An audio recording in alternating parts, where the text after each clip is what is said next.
Shalom.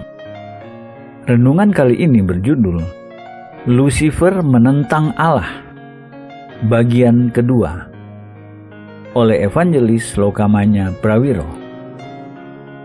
Lalu kata Yesus kepada mereka, "Aku melihat iblis jatuh seperti kilat dari langit." Lukas 10 ayat 18. Yesus menggambarkan kepada murid-muridnya suatu pemandangan yang ia saksikan di surga berabad-abad sebelum inkarnasinya sebagai anak Maria. Ia memperingatkan mereka bahaya kesombongan. Pemandangan yang ia gambarkan adalah penghakiman Allah atas malaikat agung atau archangel yang diciptakan bernama Lucifer. Lucifer menduduki posisi kehormatan unik di surga. Allah berkata padanya, "Hai anak manusia, ucapkanlah suatu ratapan mengenai Raja Tirus, dan katakanlah kepadanya, beginilah firman Tuhan Allah, gambar dari kesempurnaan engkau, penuh hikmat dan maha indah. Engkau di Taman Eden, yaitu taman Allah, penuh segala batu permata yang berharga, yaspis merah, krisolit, dan yaspis hijau, permata pirus, krisopras, dan nefrit, lazurit, batu darah, dan malakit. Tempat tatahannya diperbuat dari emas dan disediakan pada hari penciptaanmu. Kuberikan tempatmu dekat kerub yang berjaga. Di gunung kudus Allah engkau berada dan berjalan-jalan di tengah batu-batu yang bercahaya-cahaya. Engkau tak bercela di dalam tingkah lakumu sejak hari penciptaanmu sampai terdapat kecurangan padamu." Yehezkiel 28 ayat 12-15. Ada dua pertanyaan. Pertama, dari daerah surga mana Lucifer diusir keluar? Kedua, ke daerah mana ia dilempar ke bawah? Lucifer tidak punya akses ke surga ketiga untuk melakukan pemberontakan di sana. Surga ketiga adalah tempat kekudusan total, sehingga dosa tidak bisa dimulai di sana. Tidak ada nas-nas kitab suci yang menggambarkan lokasi spesifik dari mana Lucifer dan malaikat-malaikatnya diusir, akan tetapi mereka mendirikan kerajaan tandingan di daerah surgawi lain, di suatu tempat di surga kedua. Dalam kitab suci ada 3 daerah berbeda yang disebut surga. Pertama, surga di atas kita yang bisa dilihat. Kedua, surga kedua yang digambarkan dalam Wahyu 8 ayat 13, 14 ayat 6, dan 19 ayat 17. Ketiga, surga ketiga, tempat tertinggi dari semua dan tempat sakral. Tempat tinggal Allah yang Salomo katakan dalam 2 Tawarikh 2 ayat 6 sebagai heavens of heavens. Tetapi siapa yang mampu mendirikan suatu rumah bagi dia, sedangkan langit, bahkan langit yang mengatasi segala langit pun tidak dapat memuat dia? Dalam Yehezkiel 28 ayat 14, Lucifer digambarkan, "Kuberikan tempatmu dekat kerub yang berjaga." Lucifer menutupi dengan kedua sayapnya tempat kemuliaan Allah di bait surgawinya, seperti kerub di tabernakel Musa yang menutupi takhta kasih karunia tempat kemuliaan Allah bisa dilihat. Ini digambarkan dalam Keluaran 37 ayat 9. Kerub-kerub itu mengembangkan kedua sayapnya ke atas. Sayap-sayapnya menutupi tutup pendamaian itu dan mukanya menghadap kepada masing-masing. Kepada tutup pendamaian itulah menghadap muka kerub-kerub itu. Lucifer sempurna dalam kecantikan, namun ia makhluk ciptaan. Kesombongan memotivasinya untuk menentang Allah. dan mengklaim tempat sejajar dengan Allah.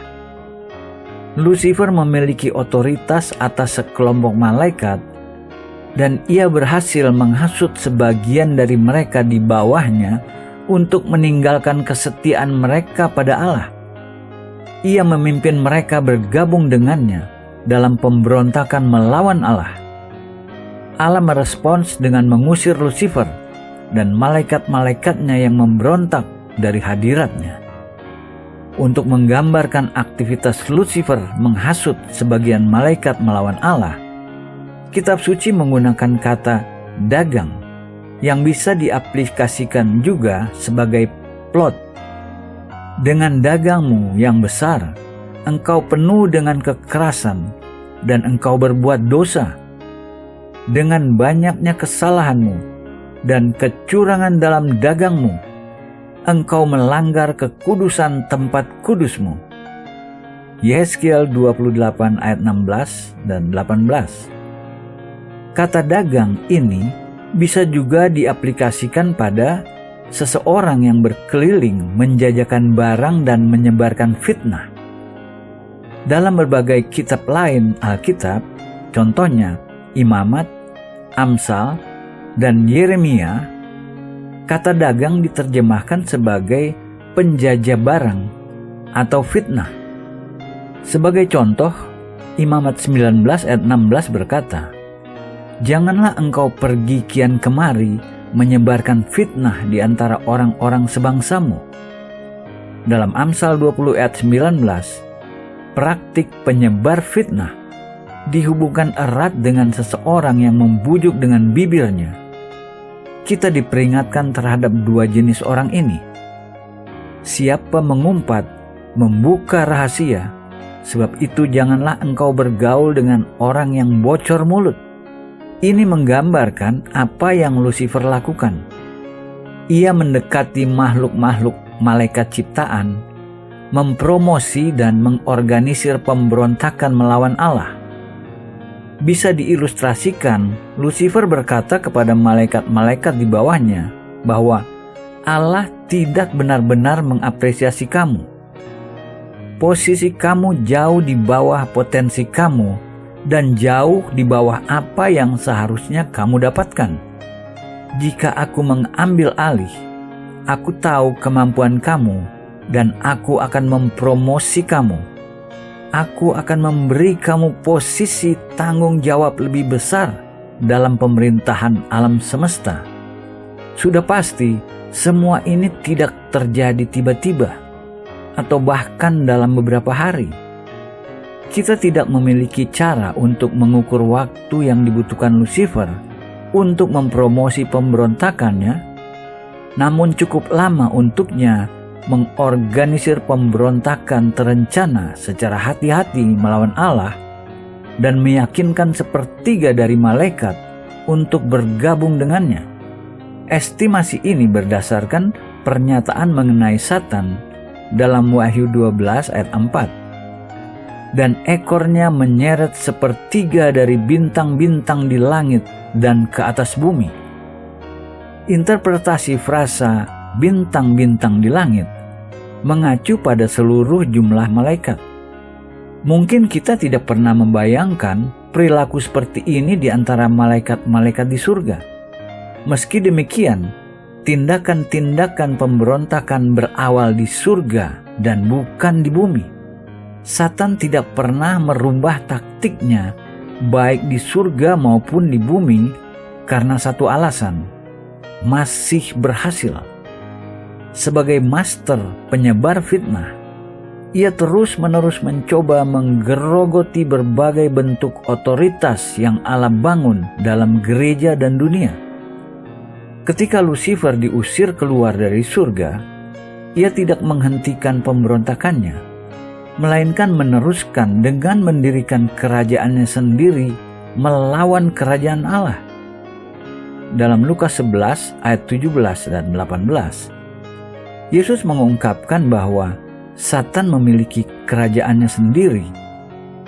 Setiap kerajaan yang terpecah-pecah pasti binasa, dan setiap rumah tangga yang terpecah-pecah pasti runtuh. Jikalau iblis itu juga terbagi-bagi dan melawan dirinya sendiri, bagaimanakah kerajaannya dapat bertahan? Dalam Kolose 1 ayat 16, Paulus memberi garis besar struktur pemerintahan kerajaan Allah di surga sejak awal didirikan melalui Yesus dalam kodrat kekalnya. Karena di dalam Dialah atau di dalam Yesus Kristus telah diciptakan segala sesuatu yang ada di sorga dan yang ada di bumi, yang kelihatan dan yang tidak kelihatan, baik singgasana maupun kerajaan, baik pemerintah maupun penguasa. Ada 4 tingkat otoritas menurun dalam ayat ini: singgasana, kerajaan, pemerintah, penguasa.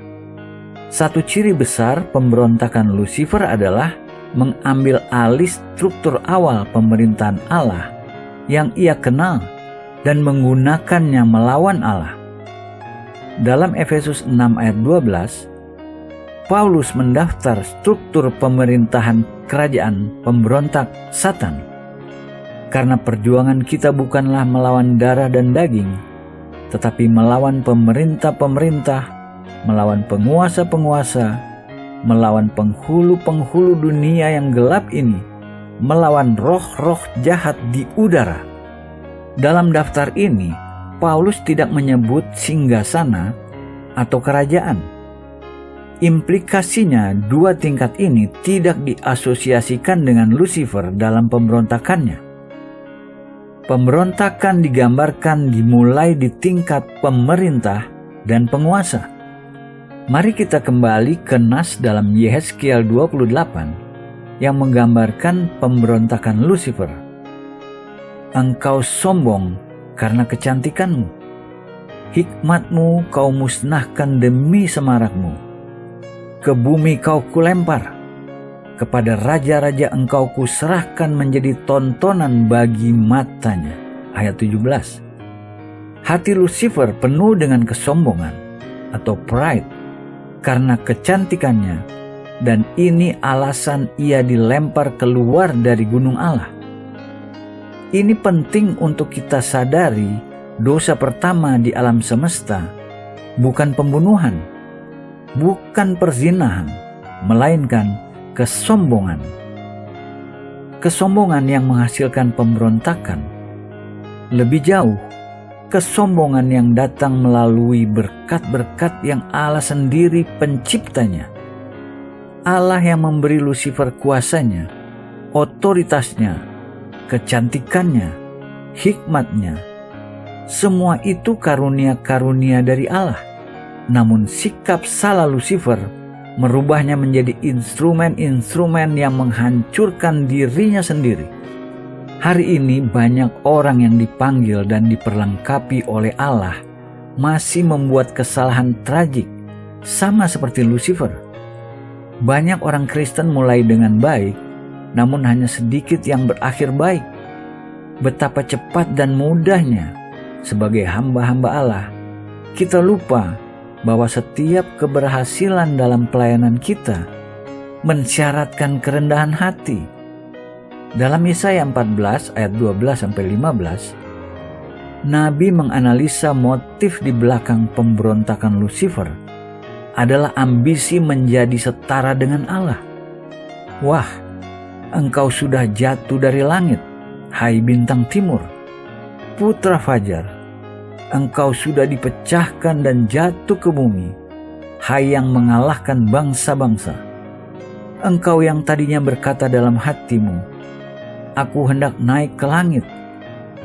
Aku hendak mendirikan takhtaku mengatasi bintang-bintang Allah. Dan aku hendak duduk di atas bukit pertemuan, jauh di sebelah utara. Aku hendak naik mengatasi ketinggian awan-awan, hendak menyamai yang maha tinggi. Sebaliknya, ke dalam dunia orang mati engkau diturunkan, ke tempat yang paling dalam di liang kubur. Seperti kutipan di atas, Lucifer membuat 5 deklarasi berturut-turut yang dimulai dengan frasa "Aku hendak." Ia berkata, "Aku hendak naik ke langit. Aku hendak mendirikan tahtaku. Aku hendak duduk di atas bukit pertemuan. Aku hendak naik mengatasi ketinggian awan-awan."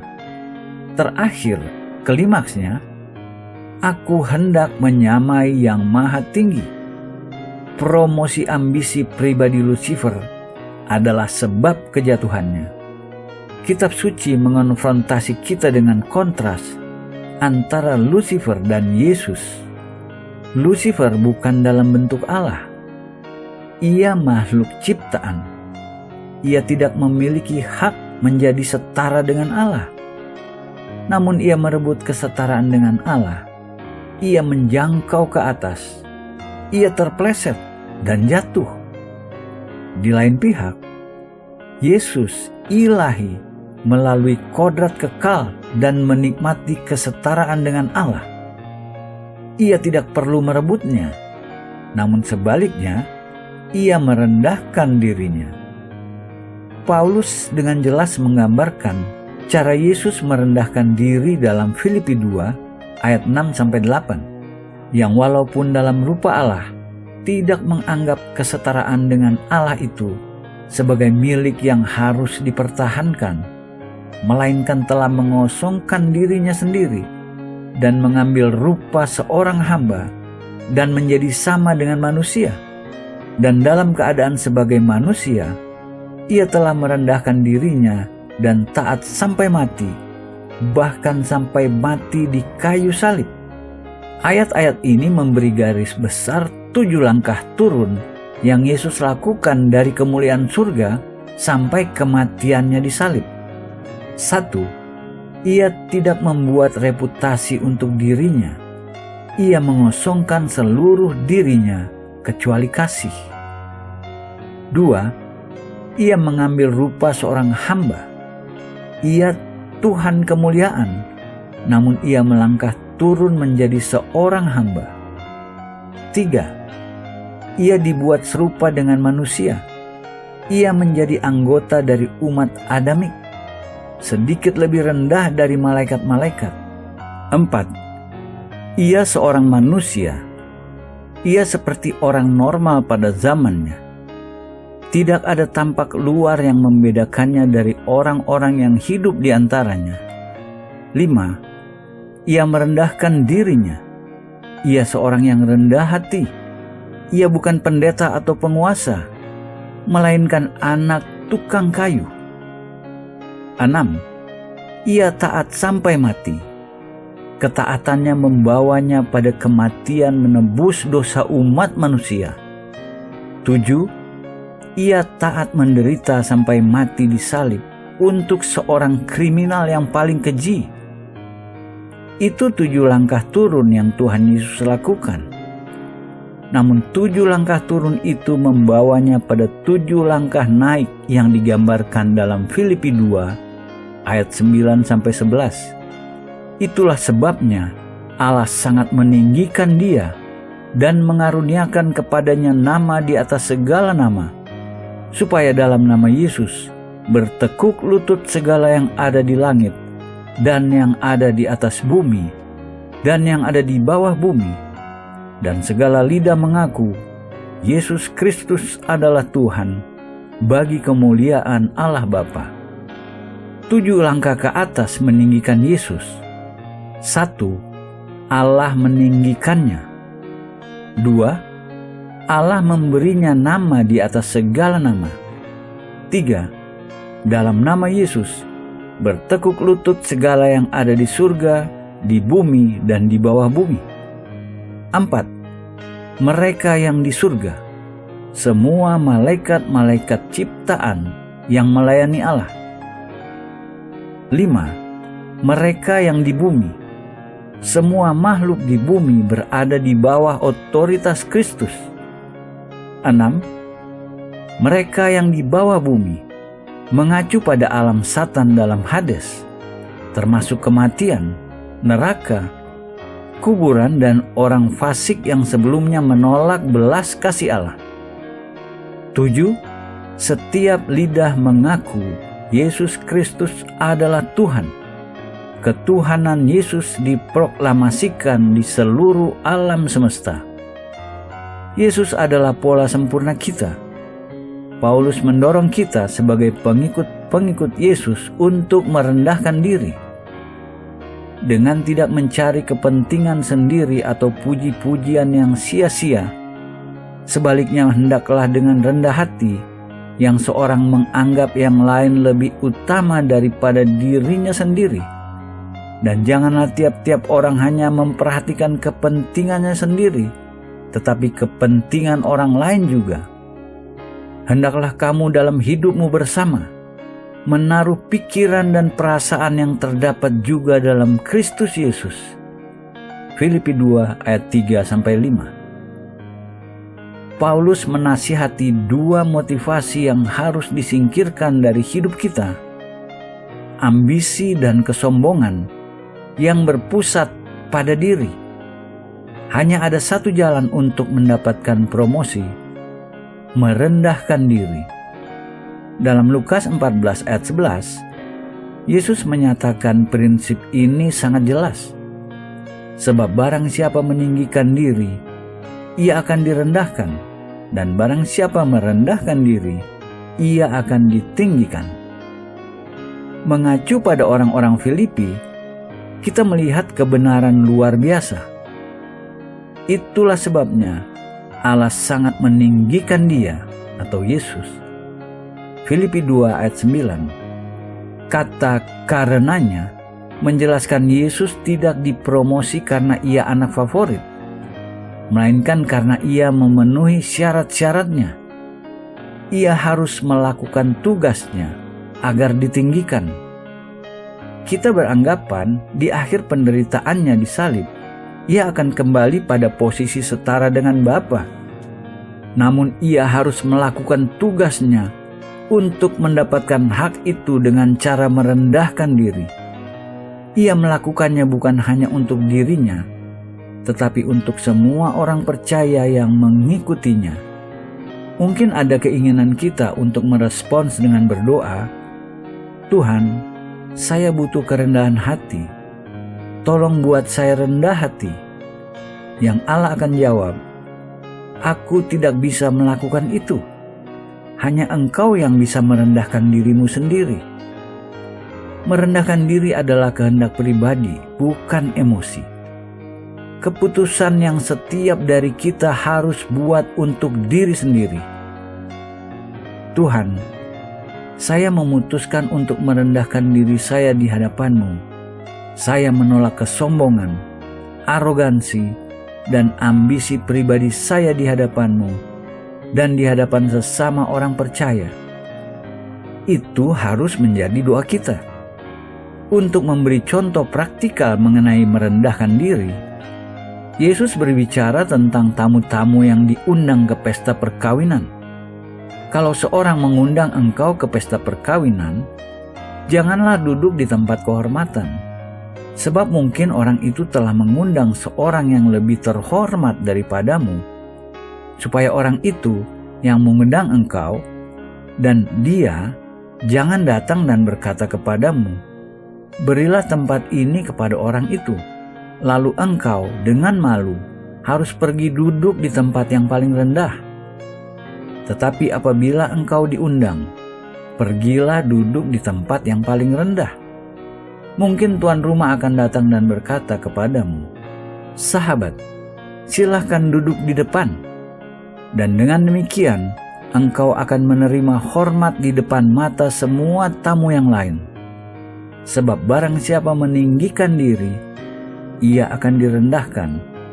Dan barang siapa merendahkan diri, ia akan ditinggikan. Lukas 14 ayat 8-11. Setiap dari kita dikonfrontasi untuk membuat keputusan pribadi. Amin.